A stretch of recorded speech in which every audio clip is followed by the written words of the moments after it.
Hey everybody, welcome to the Thoughtful Bro, live streaming to you on a Mighty Blaze as usual at 2 o'clock on Tuesdays.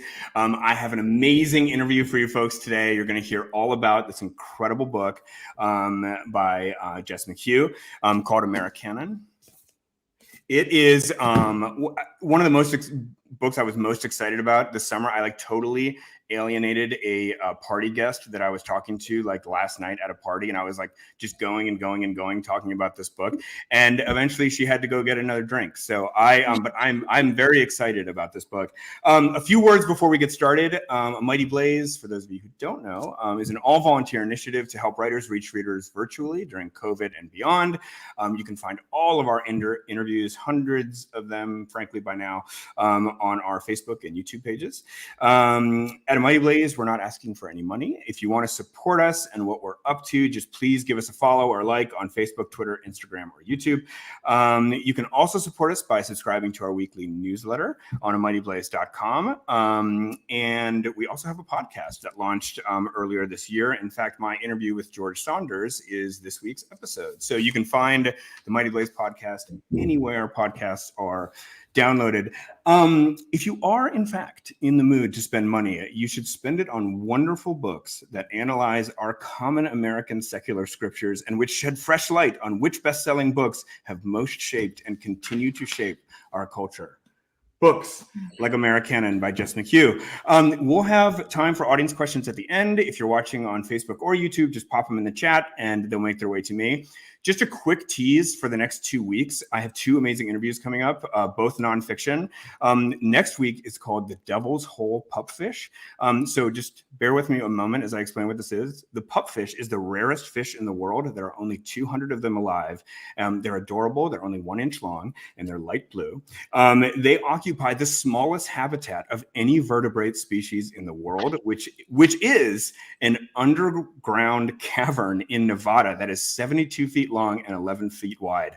The book is an amazing story about the conservation efforts to save these 200 tiny, cute pupfish, including bumper stickers, dueling bumper stickers that say "Save the pupfish" and other ones say "Kill the pupfish." So anyway, if that doesn't fascinate you, I just don't know what will. And then after that, we're going to have retired Lieutenant Colonel Alexander Vindman on the show on September 21st. He, as you may know, was the star witness in Trump's first impeachment trial, and we're going to talk about his memoir called Here Right Matters and his odyssey to becoming Trump enemy, frankly, #1. So that is on September 21st. But on to this week. Jess McHugh is a writer, editor, and researcher who has reported from North and South America, Europe, the Caribbean, and West Africa. Her work has appeared in the New York Times, the Wall Street Journal, Washington Post, The Nation, Time.com, New York Magazine's The Cut, CNN, The Believer, and many, many more. She's bilingual in French and splits time between Paris and New York.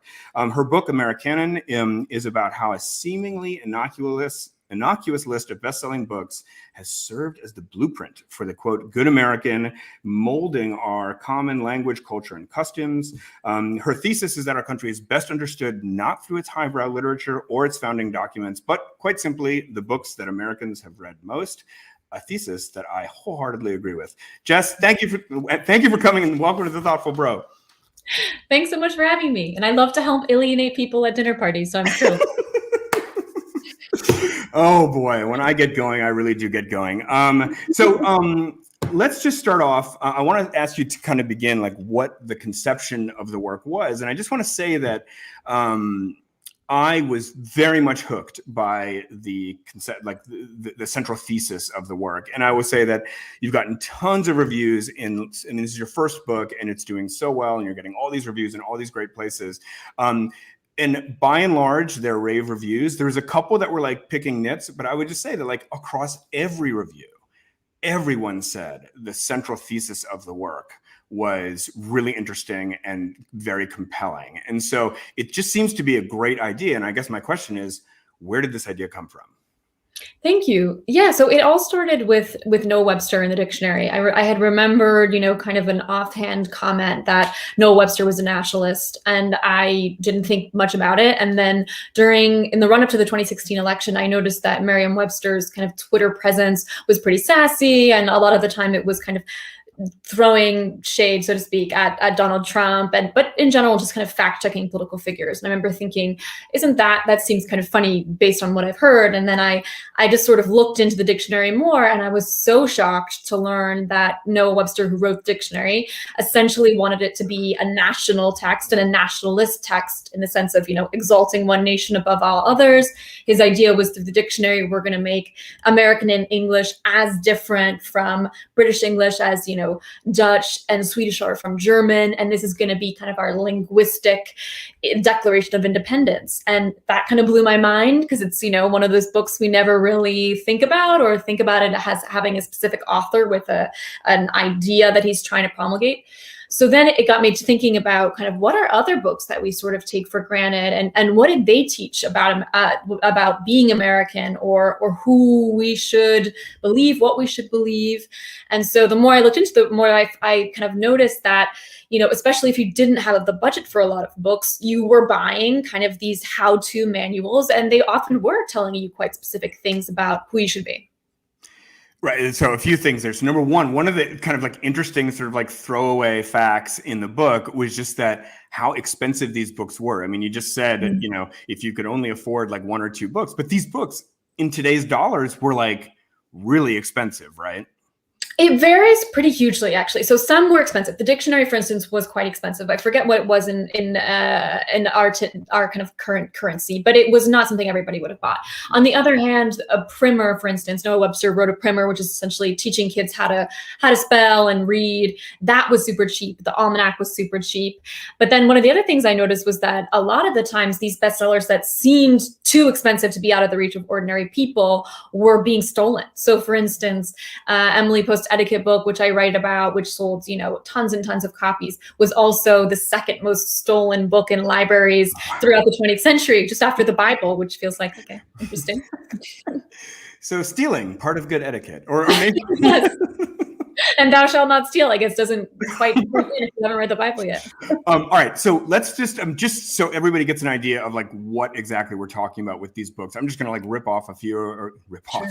I'm already being influenced by the stealing. I'm going to just name a few of the books. So we have Ben Franklin's Autobiography, The Old Farmer's Almanac, How to Win Friends and Influence People, the Betty Crocker Cookbook, Everything You Wanted to Know About Sex But Were Afraid to Ask, The 7 Habits of Highly Effective People. I mean, I think that the span of the books is from kind of the late 1700s into maybe the 1980s. So the thing about the books, obviously, the main way they made it to your list was by being mega bestsellers. I mean, I think I was sort of like keeping a tally in my head. I mean, I think these books overall seem to have probably sold somewhere in the neighborhood of 1 billion copies kind of all together, or many hundreds and hundreds of millions. But I'm just wondering, could you just quickly tell us what got a book on the list? Sure. So kind of my first criteria was that I wanted them to be not just nonfiction books, but didactic books, which is to say a book that's teaching you something. So whether that's an almanac or a cookbook, it's giving you instruction. And part of that was, again, a lot of people couldn't afford to buy novels until the 20th century. But also, I think with nonfiction, there's less of a questioning of, is this true or not true? Does this person have an agenda? It more just seems like this person has the information and they're giving it to me. Right. So that was part of my interest in terms of what is being transmitted underneath the surface level. And then, like you said, because I wanted to avoid kind of regional bias or my own personal preferences of books that I liked or didn't like, I tried to rely on the data. So which books sold consistently, which books sold the most, and often this was in kind of the tens of millions of range. Not all of the books, but the vast majority. Right. Yeah, and I think a massive, I think the Webster's Dictionary and all its permutation, and then the Old Farmer's Almanac are probably, if I'm like making up the number 1 billion, that's my number, not yours. And probably the vast majority of that is those two, which just continue to sell year over year. So I want to talk about like what these books have in common. But actually, before I get there, let me ask one more question about that. So take a book by Uncle Tom's Cabin by Harriet Beecher Stowe. Now, her sister, interestingly, has a book on this list as well, the Treatise on Domesticity. I forget exactly what it's called, but I love that part in the book, by the way, where you compare or you quote others as comparing like the Beecher family as being like the Kardashians or the Kennedys Yeah. of the 19th century. But anyway, so within one family, you have these two books. You know, I mean, anybody who takes a quick look at American history, American literary cultural history, will say that Uncle Tom's Cabin was like maybe the most important work of fiction in terms of influencing American society and the abolitionist movement and so on. Anyway, but it's an example, however you want to slice it, of a work of fiction that massively impacted American culture. And I just want to like hear you tell me like why like you didn't want to include that a work like that in this project. That's a great question. And I would never want to kind of deny the influence of fiction, because I think like anyone who's a book nerd like myself, I know just how much books can impact people's lives and can impact the course of history, much like Uncle Tom's Cabin did. I think for me, I just was worried that it would become too vast if I said, let me look at all of these books and what they're doing. I also think that Uncle Tom's Cabin is kind of an exception for novels in that it was written with a specific cause in mind, whereas I think a lot of other novels were meant to entertain or to, you know, teach a moral lesson, so to speak. But I think you point out another kind of excellent point, which is that it speaks to just how connected so many of the figures throughout our history are. So, you know, Harriet Beecher Stowe is writing this novel, her sister is writing these domestic treatises, and, you know, their family is hugely influential, much like a lot of the writers that I write about in the 19th century knew each other, just because, you know, the world was smaller in the United States back then. Right, right. Okay, so let's talk about some of the common themes that I saw in these books. So why, I mean, I think that a very compelling question for me is like, so you've decided what the list is, and that's great. I love the list that you have. But then the question that immediately comes up is like, why? Why did these books sell so well? And I think it's a really fascinating question. I came up with a few reasons that I observed, and I just want to see if you feel that way. So one is that these were books that seemed to come right at the moment when there was an enormous societal shift happening. So for example, Dale Carnegie and How to Win Friends and Influence People, this is a movement from the farm and a kind of largely agrarian life into the office. And how do you succeed in the office? Everything you wanted to know about sex, but were afraid to ask. You kind of have this movement from like the Betty Crocker kind of Dale Carnegie 1950s Leave It to Beaver thing into a more sexually liberated kind of set of priorities. You know, the Emily Post etiquette book, and you have a kind of movement from provincialism into kind of society, and so on and so forth. So I just want to know, like, is that kind of, would you agree with that characterization that these books are just kind of become the text of a major societal shift? Yeah, I think that's spot on. I kind of describe a lot of their arrivals as kind of moments of chaos or upheaval. It's sort of, you know, something will happen like a world war or an economic crisis or even just a social crisis, like, you know, the kind of uproar of the 60s. And there's this sort of whoosh vacuum sometimes of, you know, people saying, who are we exactly? How are we going to get through this? And that's sort of when the books that are seeming to say we have the answers with a capital A are especially popular, because people are really looking for reassurance, often not just of who we are, but who we were and who we could be. And so I think that's very astute. Good, good. So another reason that I thought the books landed on the list, and I just really, this is like sort of like another thing your book serves as, in a way, is like a primer to anybody who really wants to write a mega best-selling work of nonfiction. Like, you know, you should read this book and just figure out like what were the priorities of the author, and like how did these authors make their readers feel? And another thing that I noticed is this kind of life and death stakes of the book. I think like the best example of that is in this Betty Crocker picture cookbook, where I mean, there's this like some quote which is just like amazing. It's something like, if your cabbage is soggy, what will stop your husband from going out and committing a crime? You know, it's like, and I mean, you talk about that a lot in that chapter about how like somehow now like making a great apple pie is like what's going to keep your kids off the streets and, you know, your husband out of jail. And I think that like in Webster's dictionary, there was this kind of like revivalist fervor, or this kind of revolutionary fervor. Like, are we going to have our language and minds controlled by Great Britain? You know, and there's another great line, and I'll stop after this, but there's another great line in Everything You Wanted to Know About Sex. The more important a man is in the bedroom, the more important he'll become in the boardroom.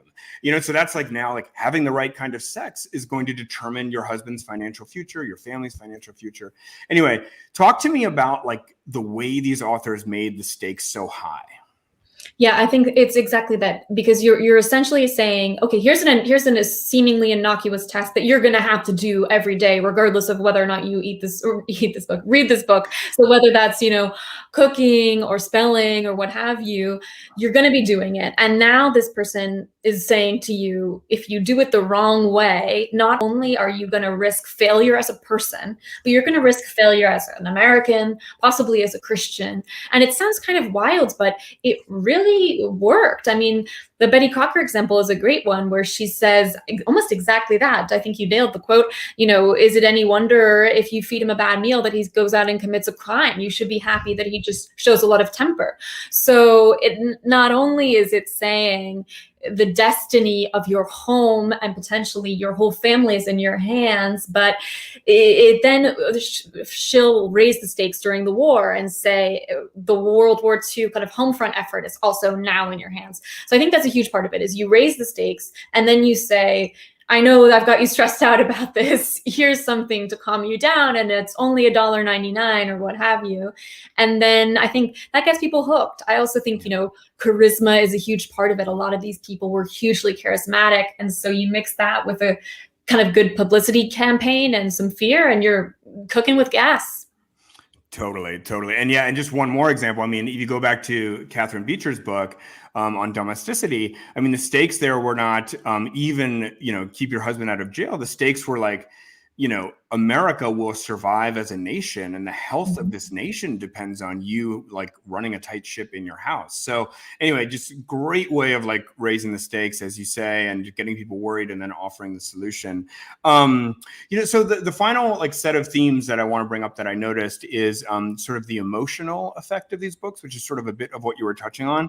But there were kind of three big emotions that I saw the books generating in the readers. So the first is dignity. And I think that especially with, again, the works written by women, especially Stowe and the Betty Crocker book, which wasn't really written by a woman, or there's many women and maybe some men, but we'll get to that. We'll talk about that later. I think that's fascinating that Betty Crocker wasn't real. But the dignity, it's sort of like, here's, the books, they're reaching out to an audience of people who feel downtrodden or feel like they have no value at all. And all of a sudden it's saying like, oh, not only are you not worthless as you might think, like the fate of the nation depends upon you, something like that. And so I thought that was a great effect that the books had. Yeah. And I think, in some ways, especially looking back, you can feel a little bit manipulative to say, if you feed somebody soggy cabbage, they're going to get into a fight. Or if you, in Catherine Beecher's era, if you, don't scrub your toilet in the proper way, you're going to fail your nation. There is, a degree of manipulation, I guess, for lack of a better word. And same with Dale Carnegie, he's saying, okay, it's the Depression, you don't have a job, but if you smile more, if you change the way that you act, that's within your control. Right. At the same time, what I do think is true is that a lot of people didn't have other options. If you're a woman in 1845, you're not really going to go out and start a revolution necessarily. So in some ways, there's something, I think, dignified about saying the work that you do has value, especially for women and what's considered women's work, especially when you look at Betty Crocker in the era of women sacrificing during World War II. All of the work that went into scrimping and saving and keeping your oil and turning everything off and growing a victory garden, that was work. And I think people wanted to hear that what they were doing was worth something. Yeah. And so just a few other emotions that I thought these books generated. One was acceptance. And I think this is sort of probably most broadly, I mean, acceptance is just such a broad word already, but, there's this idea that like within these books are sort of like the keys to like the American way of life, and these are books for people who have trouble being accepted in some way in the office, as a new immigrant to this country, somebody who has trouble getting accepted into like a higher rung of society as a social climber. But just broadly speaking, there's like, here's a mold, here's how you fit in. And like, ultimately that's like preying upon people's insecurities. And I say preying upon, and it sounds pejorative when I say it that way, but really it's just sort of identifying an insecurity and like truly, I mean, I think people like a lot of the, I mean, I would say by and large, these weren't manipulative kind of people looking for a quick buck. These were people who like truly believed in this cause that they were espousing, and they were just trying to help people fit in. Right. I think, Dale Carnegie is an excellent example of that, because he, grew up dirt poor on this Missouri farm at the turn of the century. And he had this kind of Dolly Parton sort of moment where his clothes were so patched that he would, kind of coat of many colors, go to school on horseback and all that. So the book that he writes, How to Win Friends and Influence People, which is about smiling and remembering people's names and all of that, he explicitly says, I felt so ashamed of my appearance and I felt so ashamed of my poverty, and getting people talking about themselves was a way for me to kind of deflect the attention away. And I think that that is what resonated with a lot of people. And it also resonated with, now MBA candidates and all of the kind of general person that we associate it maybe with How to Win Friends and Influence People. But it also did, I think, what he wanted somebody to have done for him. Right. Absolutely. And then the final thing that I'll observe about it is the way that these books offered a certain kind of control over just a sense of emotional control, but it's delivered in different ways, I think, across the centuries. I mean, so you begin with the Farmer's Almanac. And so, you have the Bible, of course, is like the best-selling book in America, but and so that takes care of your spiritual needs, at least in that era. But then how am I going to kind of gain control over my environment? And it's a great chapter about the old Farmer's Almanac and the way that there's a kind of ethos in there where if you understand and observe your environment, you can subdue it, and that gave people a measure of control. But then it advances through very interestingly through like something like the 7 Habits of Highly Effective People, and to a certain extent, How to Win Friends and Influence People, where it changes. The control becomes about not controlling the external world, but sort of controlling the internal world first, and through that, then controlling your destiny. So do you think that's a fair characterization too? Definitely. Yeah. I think you're right on. And it does begin with the almanac, because it's sort of the American Enlightenment and this idea that not only is the universe knowable, but it's controllable in some sense. Yes, you can't always predict the frost or what have you, but you can do the best that you can to prepare based on this handy book that you can carry around in your pocket. The thing that's cool about the almanac too is that not only does it have farmers information, but it also has court dates and how to pay your taxes. And so it's very much a guide to kind of citizenship writ large, I would say. Right. But then, as you say, it does continue on. And I think there is something perhaps not uniquely American, but very specifically American about this idea that our destiny is within our control. And if we work hard enough, maybe we get a couple of these books and we kind of learn how to structure our days and structure our minds and kind of maybe even advance spiritually, then this is going to lead us to more and more success. And this resonates hugely, kind of regardless of the generation. Right. I thought Dale Carnegie was that chapter on How to Win Friends and Influence People was one of my favorites in the book. And one of the reasons why was because to me, it represented a true shift, a kind of turning point in self-help literature. And that no longer are we listening to Ben Franklin about how to be thrifty and how to squirrel away your dollars and be a self-starting bootstrapper. Because at the end of the day, in the 1920s, America was full of kind of, self-starting bootstrappers. And then the stock market crashed, and even the most thrifty and prudent among us were devastated. And I think what's such an interesting thing about your book that I never thought of before was that that's when Dale Carnegie enters the scene during the Great Depression. And he makes this seismic kind of shift in perspective, which is actually, being thrifty isn't the most important thing. Actually being likable and smiling is the most important thing, and listening to people. And these are all things that are within your control, unlike the stock market, unlike whether your boss is going to fire you. And I think that in a way, it forecasts all the new age self-help books to come, which kind of all the way up to I'm going to get the title wrong. You Can Heal Your Body, or Heal Your Body. Heal Your Life. You can heal your life, right? Where the author is saying that she has kind of basically cured her own cancer through positive thinking. And so, but I feel like in a way, How to Win Friends and Influence People is like the pivot point, if you see what I mean. Yeah, I think so too, because essentially what Dale Carnegie is saying, and like you said, it's a completely different era. He's writing it, a quarter of the country still in a blackout from the Depression. But what he's saying is what you do is not the product. You're the product, actually. And in many ways, it feels not even just prescient for the 80s, but for now, where people talk about what's your brand, what's your persona. I remember when I went to the Dale Carnegie Institute, they said, oh, he would have loved Instagram. He would have loved selfies. His whole idea was self-promotion is the thing that's going to save you from your own desperation. And again, it does speak to, what do I have in my control? And maybe it's waking up really early. Maybe it's remembering people's names and smiling and knowing how to behave at a cocktail party or what have you. Right.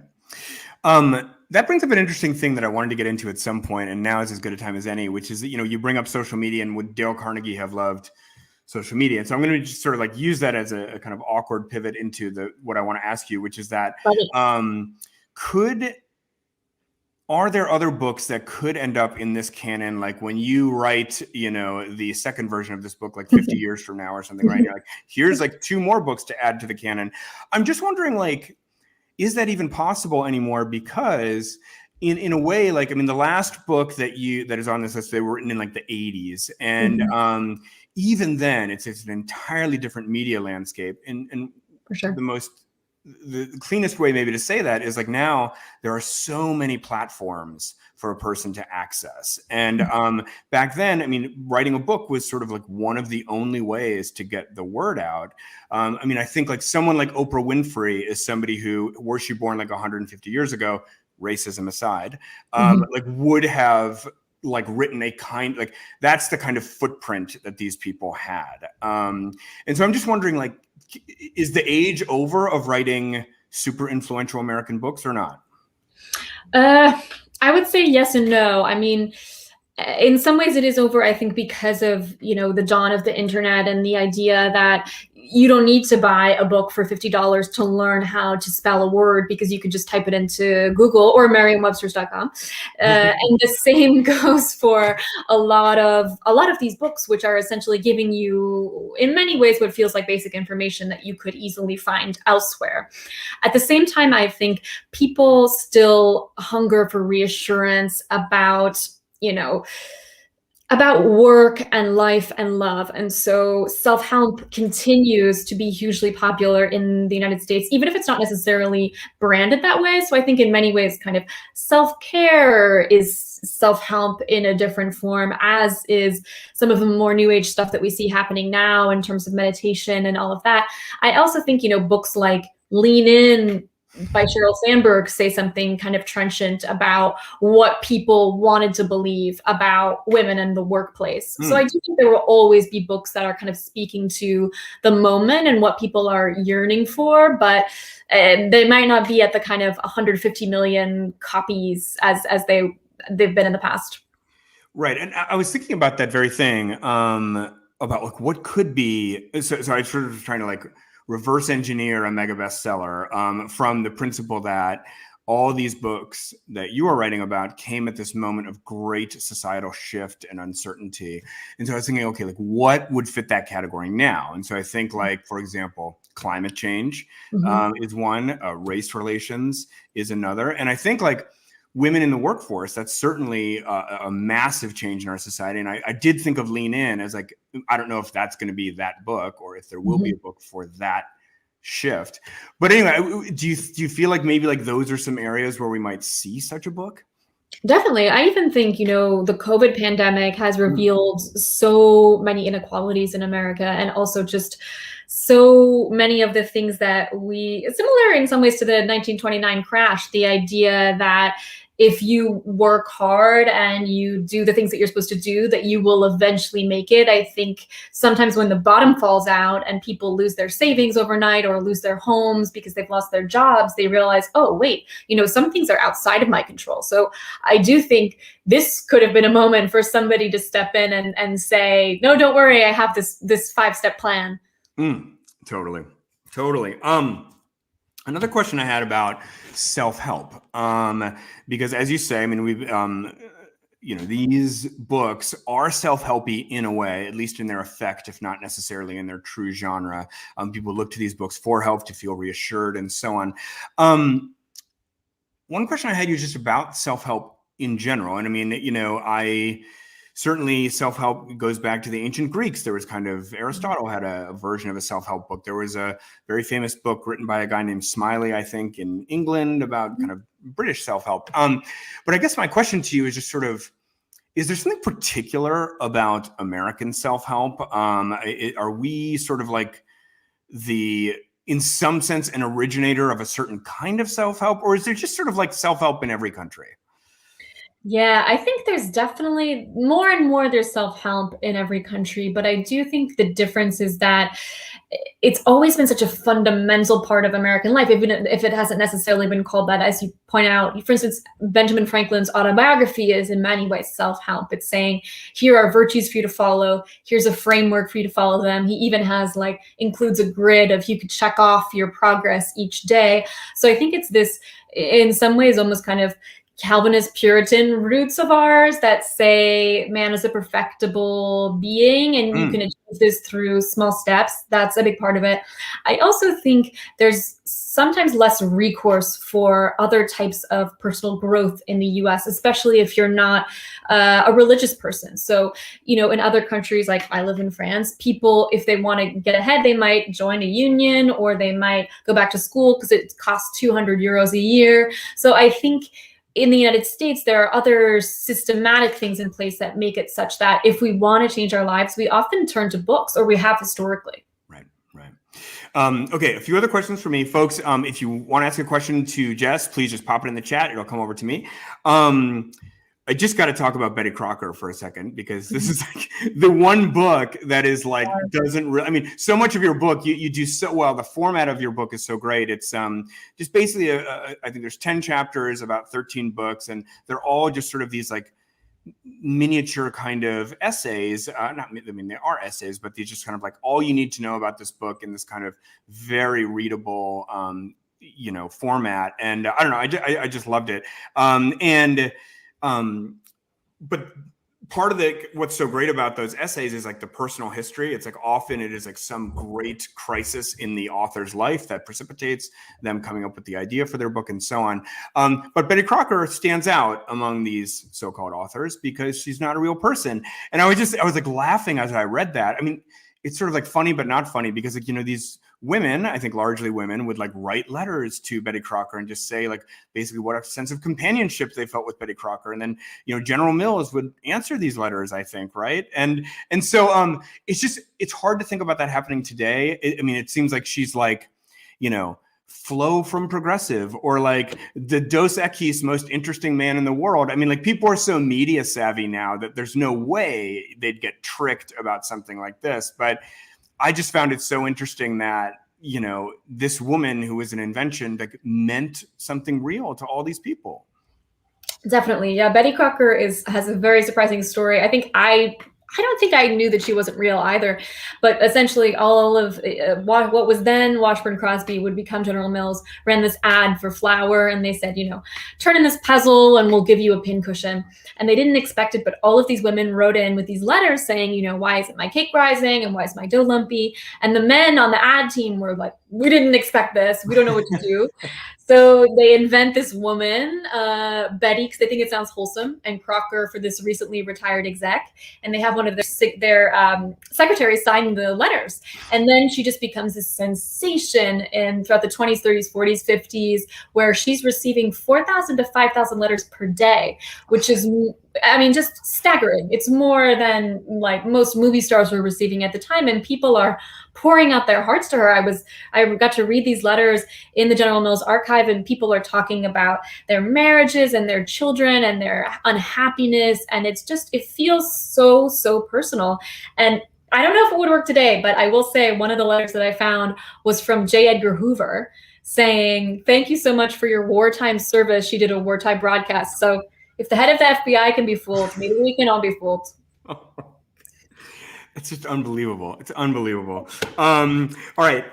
So four more questions for me. You are living in France right now. You're coming to us from Paris. You're bilingual. I know you live much of your life overseas and certainly in Paris.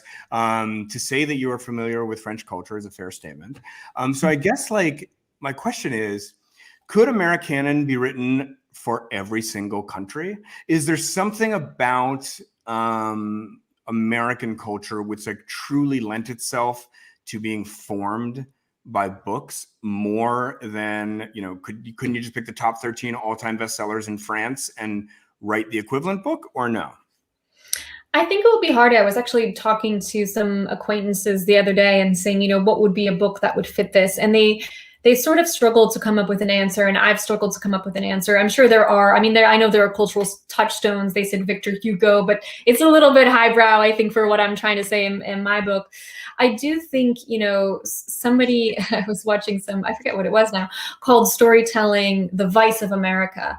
And I think in many ways, it's both our vice and our virtue, which is to say, as a country with a young history, the way that you create identity is through storytelling. So whether it's folklore or novels or books like these, it's a kind of fake it till you make it situation. And I do think that's part of what makes these books so powerful, is that we see both what was true about America and what people wanted to be true. And so I think that's part of what makes it so particular to us. And I think you do a great job in the book of bringing this up too, just that, America in the year, it's like 240 years ago, the Revolutionary War ended. The idea that America would like exist or continue or have its own culture or just even be a nation at all was very much up in the air. And I think what probably lends America to the kind of books that you write about is that there was this deep anxiety just sort of broadly in America, like, will we have our own culture? Will we be our own nation? And what that nation will be, you just can't say, well, we've lived here as human beings like since the last ice age for 10,000 years. And there's just always been a way of doing things here in kind of like the Iberian Peninsula or something, right? This is just, people are coming from all over. Who knows if this nation will exist in 10 years? Like, we have to kind of make something up, basically, right? Exactly. And even after, the Constitution and the end of the Revolution, there continue to be so many kind of fights for sovereignty and expansion. And so the idea of whether this former colony is going to survive is very much up for grabs. And I think it does speak to just how much many of these authors, among other people, really did want it to survive and to survive in a specific form. So, when Noah Webster is writing his school primer that sells like 100 million copies or something, the nation is 8 years old, and he says something like, the school child today should know more of his own short history than that of the empires of Greece and Rome. And it's like, wow, you really gotta, you're putting it out there. And I think that was true for a lot of them, was they had this vision, this quite vast vision of empire, of what the country was going to look like. And it's very striking when you think, okay, wow, you're not even a middle schooler yet as a country. Right, exactly. All right, great. So why don't we go to some questions from the audience, if our producer could just throw on up there. Audience question: what book most surprised Jess as being worthy of inclusion on her list? And do you have a favorite? Oh, I also wanted to know this. This is kind of a saucy doubler for both of these, which is that I was very surprised about Emily Post and Emily Post Etiquette, and it ended up being my favorite. I had this very, kind of white gloved vision of Emily Post and the stiffness of Etiquette. And I just kind of wasn't looking forward to researching her. And then as soon as I started reading about her, I was just in awe and loving every minute of it. She gets her start as a writer because her husband cheats on her and he gets caught and he doesn't have the money to pay the blackmail scheme. And so he ends up in this very public legal fight. And so, you know, she's devastated. And the New York Times is writing things about her every day and what she looks like. And she ends up getting divorced in 1906, 1907. She has to work for her money. And this is how she becomes, you know, the queen of etiquette. And I just kind of love the irony of that, of a career born out of scandal that becomes about writing the rules. And just in general, I think a lot of the authors and their books, when they kind of diverge from their persona or their history, that always fascinates me. Right. What book would you say that you just sort of were most disappointed in? Like a book that you were just like, oh God. Yeah, this is an easy one. Everything you always wanted to know about sex, but were afraid to ask. So I kind of expected that it would be, you know, it comes out in 1969. It's this, you know, kind of what seems to me, my reference was mostly the Woody Allen movie until I started doing research on the book. I thought it would be kind of this fun 60s sex guide, but it's deeply conservative. It's very racist. It's very homophobic. He goes so as far as to say something like 70% of Black people have venereal diseases. White people and Black people shouldn't mix. And I just was so kind of taken aback by the fact that this was still not just, you know, rhetoric that was available, but rhetoric that was hugely available to everybody as late as the early 70s. So that was disappointing. I bet. Okay, so let's do one more question or two more from the audience, whatever we have. As polarized as American society is right now, what one book would reflect our values? Is there such a book? Oof. I don't know that there is such a book that would reflect our values at the moment. I gravitate toward books that kind of question our notions of what is right and what is good and what we're doing. So I would say, you know, I would love to say James Baldwin's essays are kind of a good example of that, of, hey, let's look at some of these underpinnings, some of these old notions of what it means to be an American, what it means to be a native son. And so I think that's what I would say. And I hope that's what people are doing more and more as we kind of reassess what it means to be American. Great. Okay. I had one more question of my own, but unless there's something else from the audience they want to throw up, but okay, Jess. Oh, what was your path to publication like? It's your first book. This should be exciting. Yes. Yeah. So I sort of touched on it, but the kind of my fascination started with Noah Webster. And so after I kind of wrote this piece about the dictionary and its kind of nativist, nationalist roots, that then set me on this path of, you know, what are these other books that are similar? And then I was lucky that I started writing the book pre-COVID. So I got to do this huge road trip to all of these kind of far-flung archives. Like the Old Farmer's Almanac is up in Dublin, New Hampshire, which is, you know, 2,000 people. I went to, I can't remember, somewhere in Minnesota for General Mills, all kind of over New England for a lot of these books. And it was just, it was a good time. Awesome. And, you know, your agent was just sort of on board and like saw the potential here from the get-go, or? Yeah, I have a good agent and she was super, super enthusiastic. And she always tells me she loves kind of weird, funky, nerdy stuff. And this sort of hit all of those kind of things in terms of something surprising and just a love of research and a love of storytelling coming together. Because that's what I really wanted, was to write a book about what it means to be an American and have it be really grounded in kind of primary source work, but not have it read like a textbook, have it read more like, you know, a novel. Yeah, it does. It really does. It is actually, I should have said that earlier, but it is such a fast read. It is. Oh my gosh, it's just very well paced, just the right amount of information. Just it keeps turning the pages. I loved it. So I have one last question for you, which is that you know, we've been talking this whole time, obviously, about American culture and how these books like not only were shaped by their moment, but then went on to shape Americans in future moments. You know, I guess the obvious question to ask here at the end of the interview is, so what are those values? And I know that there's so many that you talk about, and that certainly really struck me. I'll say, like, one that jumped out at me as sort of unexpected was the emphasis on showmanship and just being a showman. And I mean, I thought to myself, one thing that I've always wondered about is why it seems like smiling really big in a photograph is a particularly American thing. And not only that, but like it wasn't always the case, right? Like the earlier photos, like from say like 120, 130 years ago, Abraham Lincoln isn't smiling, right?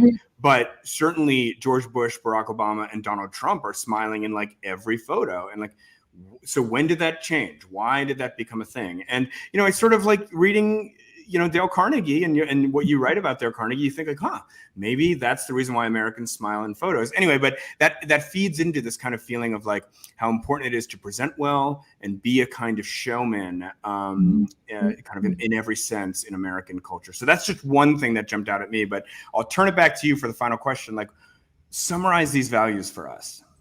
For sure. I'll also add, I weirdly wrote an essay about smiling and from an American culture. So I would say the short version of that is it's kind of a mixture of like the rise of home photography in the early 20th century. But one of the more fascinating reasons that some scientists found was that in communities where there were a lot of immigrants of different mixed backgrounds who couldn't necessarily communicate with each other, smiling was a way to show that you don't mean somebody any harm. And so it was a way of kind of, we can't communicate, but we can kind of wave and, show like, hey, neighbor. And I thought that was an amazing kind of beautiful sentiment. Yeah. So yeah, I love that. But I would say, a lot of the values I think are not surprising to people in terms of meritocracy, the idea that your kind of your success is within your control. I would also say in the 19th century, there was a focus on Christian virtue and what it means to be a Christian nation, excuse me. And I would also say, I love the point that you made about showmanship, because this is one of the things that we don't think about as much. And I think it's kind of epitomized in Ben Franklin, who's remembered for his many acts, which are important, and he achieved so much in his life. But he was also a showman. He shows up in France to negotiate the treaty during the war, and he's dressed as, the frontiersman that the French imagine the Americans to be. He borrowed like a fur cap that he had never even worn before, and he charms the socks off of everybody. And I think the fake it till you make it thing, again, is so huge in American culture. And it goes back to this idea that we're storytelling animals, and this is how we create and self-create and recreate. And I think that's really at the heart of so much of this book. Beautiful. Well, that is a great way to end. Jess, folks, the book is called AMERICANON by Jess McHugh. It is a fabulous book. Jess, has been a wonderful interview, and congratulations so much. I mean, your first book, it's just doing so well. It's getting great reviews. This is what a great time, and so richly deserved. Thank you so much. It's been so fun talking. All right, folks, we will see you next week on The Thoughtful Bro to talk about the devil's hole pupfish, which is a fish you need to know about. And then after that, the next week, we'll be back with Lieutenant Colonel Alexander Vindman to talk about what it's like to go head-to-head with the Trump administration. So we'll see you next week, folks. Thanks so much for joining.